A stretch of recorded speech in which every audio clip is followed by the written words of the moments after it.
తిరుమల లడ్డు వివాదంలో కూటమి సర్కారు చేస్తున్న ప్రచారాన్ని న్యాయవాది పొన్నవలు సుధాకర్ రెడ్డి తప్పుపట్టారు. కోట్లాది మంది శ్రీవారి భక్తుల మనోభావాలు దెబ్బతీసే విధంగా సర్కార్ ప్రవర్తించిందని, దీనిపై విశ్రాంత న్యాయమూర్తి లేదా సిట్టింగ్ జడ్జి ద్వారా నిపుణుల కమిటీ ఏర్పాటు చేసి విచారణ జరిపించాలని ఆయన డిమాండ్ చేశారు. ప్రచారంలో నిజాలు నిగ్గు తేల్చాలని సుప్రీంకోర్టులో వైవి సుబ్బారెడ్డి పిల్ దాఖలు చేయగా ఆయన తరపున పొన్నవలు వాదనలు వినిపించారు. వేల రూపాయల ఖరీదైన యానిమల్ ఫ్యాట్ను తక్కువ ధరకు వచ్చే నెయ్యిలో కలిపారని అనడం హాస్యాస్పదమన్నారు. దీనిపై విచారణ జరిపే వరకు పోరాటం చేస్తామని పొన్నవాళ్ళు అంటున్నారు. It is nonsensical. It is nonsensical. The price of the pig oil is about 1400 rupees a kilo. 319 రూపాయలు కిలోకి 1400 రూపాయలకి అడల్టరేట్ చేస్తారండి.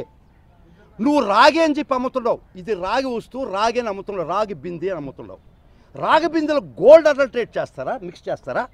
మరి గోల్డ్ దానిలో రాగి కలపచ్చు. 319 రూపాయలు ఇచ్చే నెయ్యికి 1400 రూపాయలు అయ్యే కిలో అయ్యే ఎనిమల్ ఫ్యాట్ కలిపారంటే అసలు ఇది తల్లో తెలివి ఉండే ఆలోచనేనా? ఇది మనిషికి ఆలోచించాల్సిన పని ఉందా?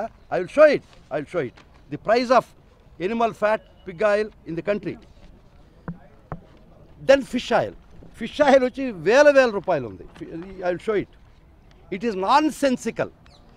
ఒక రాగి చెమ్ము అమ్ముతూ రాగి చెమ్ము 100 రూపాయలు రేటు అని చెప్పాడయ్యా నా చెమ్ము తయారు చేసి. దానిలో బంగారు కల్పిస్తానా? 319 రూపాయలు గీలో నేను 1400 రూపాయలు అయ్యే ఎనిమల్ ఫ్యాటు.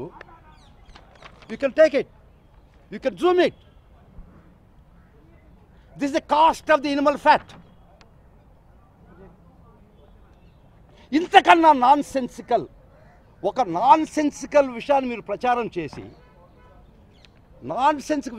కొన్ని కోట్ల మంది మనోభావాలు దెబ్బతిని వాళ్ళు బాధతో మేము ఇచ్చే ఇట్లా చిన్నావా అనిపించి మీకు ఏం లబ్ధి వస్తుందయ్యా చెప్పండి? రాజకీయ లబ్ధి తప్ప. ఇదిగో దిస్ ఈజ్ ఇట్. ఇది ఎవరు చెప్పాలి మీకు? ఖచ్చితంగా గౌరవ కోర్టు వారి దృష్టికి తీసుకుపోతాం. ఇది అన్యాయము, అక్రమ వాళ్ళ ప్రచారం అని. కానీ మీరు చేయాల్సినటువంటి అక్రమైనటువంటి దుర్మార్గమైన ప్రచారం ప్రజల్లోకి వెళ్ళిపోయింది కదా. ఎవరైనా బంగారులో ఇత్తడి కలుపుతాడు, కానీ ఇత్తడిలో బంగారు కలుపుతారా? మిమ్మల్ని అడుగుతున్నారు. రాగిలో బంగారు కలుపుతాడా? 319 రూపాయలు కిలో ఉంటే 1400 రూపాయలు కలిపి నేను లబ్ధి పొందుతానా?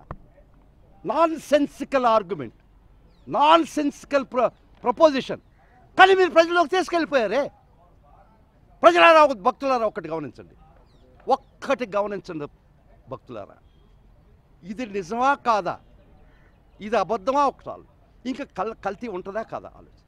ఎవడైనా కల్తీ చేస్తాడా? More costlier than ghee. It is more costlier than ghee. ఇది ఎవడైనా కలుపుతాడా? కలిపాడని మీరు ప్రచారం చేస్తారా?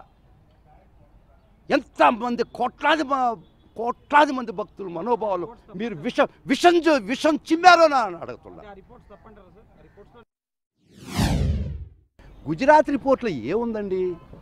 ఎస్ వాల్యూ తక్కువ అని మాత్రమే ఉన్నది. I will show the report. దానికి కారణాలు కూడా రాశారు గుజరాత్ వాళ్ళు. ఏమని రాశారంటే, ఎస్ వాల్యూ ఎందుకు తక్కువ వస్తుంది, ఎస్ వాల్యూ అనేది ఎందుకు తక్కువ వస్తుందని చాలా important. If the cow is malnutrition, దానికి సరిగా గడ్డి గాదం ఇవ్వకపోతే ఫ్యాట్ కంటెంట్ పెరగదు దానిలో. అది ఎనిమల్ ఫ్యాట్ అని అనుకుంటారు. ఎస్ వాల్యూ ఇక్కడ ఎనిమల్ ఫ్యాట్ అని లేదు, వెజిటబుల్ ఫ్యాట్ అని లేదు.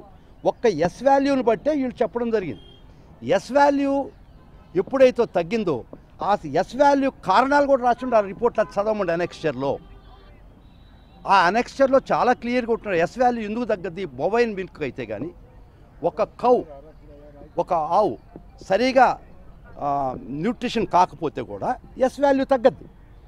ఆ విధంగా ఉంటే వారు వెజిటబుల్ ఫ్యాట్ ఉండొచ్చు అని కానీ చెప్తే 4 రోజుల తర్వాత చీఫ్ మినిస్టర్ గారు ఎనిమల్ ఫ్యాట్ అని చెప్పడం జరిగింది. వైల్డ్ ఫైర్ అయిపోయింది. కోట్లాది మంది భక్తులు విషపూరితం అయిపోయింది. ఇన్ని రోజుల దాకా మేము ఎనిమల్ ఫ్యాట్ కలిపినటువంటి ఎనిమల్ ఫ్యాట్ కలిసినటువంటి లడ్డు తిన్నామని. ఇది ధర్మమైన వాళ్ళకి ఆవేదనే, కానీ ఇది అబద్ధం కదా.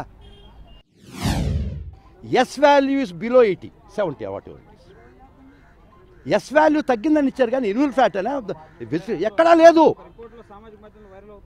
సామాజిక I'm having the report, authenticated report with me. దీనిలో కారణాలు చెప్తాడేనండి.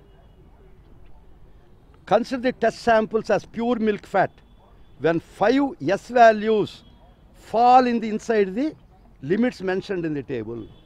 S value తక్కువ ఉందని ఇచ్చారు, కానీ ఇక్కడ ఎనిమల్ ఎవరు చెప్పారు? ఇంగ్లీష్ వచ్చి చాలా ఆలోచన. Because S value was less. S value ఏ పరిస్థితుల్లో లెస్ అని కూడా ఇచ్చాడు ఇక్కడ. However, under the circumstances listed herein, a false positive result can be obtained. Hence, the method is not applicable to milk fat in the case of obtained from bovine milk other than cow's milk. However, BIS 1632-6 of 2015. So S value తక్కువ ఉందని మీ కంక్లూజన్సా? S value తక్కువ దేనికి కారణాలు ఇచ్చాడు. If the cow is not fed properly, if the milk is produced from mammary gland, it reduces the S value. And దాన్ని పట్టుకొని animal fat అని మీరే చెప్తారయ్యా. Was there in it that animal fat was mixed in it? Come on, in the report కానీ ఉంటే చెప్పండి, మీరు చదవండి. చివరిగా ఒక ప్రశ్న సార్, ఏదైనా నేను ఇది ప్రచారం అని చెప్తున్నాను, దుర్మార్గమైన ప్రచారం అని చెప్తున్నాను. అందుకే మేము గౌరవ న్యాయస్థానం వరకు వచ్చి నిగ్గు తేల్చండి, నిజం నిగ్గు తేల్చండి. ఇంత కోట్లాది మంది భక్తుల మనోభావాలు కష్టం చేయొద్దని 2 చేతులెత్తి ప్రార్థిస్తున్నారు. సుబ్బారెడ్డి గారి తర్వాత వచ్చినటువంటి చైర్మన్గా ఆగస్టు 23 తర్వాత కరుణాకర్ రెడ్డి హయాం తీసుకున్నా కూడా ఆయన జూన్ 4వ తేదీ రిజైన్ చేయడం జరిగింది. దీనికి ముందర కరుణాకర్ రెడ్డి గారి టైంలో ఒక్క ఏళ్ళకి ఆర్డర్ ఇవ్వలేదు. ఆర్డర్ కాదు కదా, సప్లై కూడా చేయలేదు. ఇదంతా జరిగింది మీ రెజీమ్లో. ఇది ఎంతవరకు ఈ రెజీమ్లో తప్పు అని చెప్తాను. ముఖ్యంగా మీ గుజరాత్ రిపోర్టు ప్రకారం అక్కడ ఏముందంటే ఎనిమల్ ఫ్యాట్ ఉందని ఎక్కడ రాయలేదు. తర్వాత మరలా ఇంకొక మాట, ఈయన ఫస్ట్ రియాక్షన్ ఆఫ్ ఈఓ ఏమని చెప్పాడంటే ఇది వెజిటబుల్ ఫ్యాట్ ఉండొచ్చు, అది వెజిటబుల్ ఫ్యాటా ఎనిమల్ ఫ్యాటా అని ఎక్కడ ఉండదు, డిఫరెన్సియేషన్ ఉండదు. ఎస్ వాల్యూ అని ఉంటుంది. ఎస్ వాల్యూ కానీ తగ్గుంటే 80కి 70కి తగ్గుంటే అప్పుడు దాని సిగ్నల్ ఏంటంటే ఇది స్టాండర్డ్ అయిన నెయ్యి కాదు, దాని కలుషితమైన నెయ్యి అని మాత్రమే. ఇది వెజిటబుల్ ఫ్యాటా ఎనిమల్ ఫ్యాటా అని ఎక్కడా ఉండదు.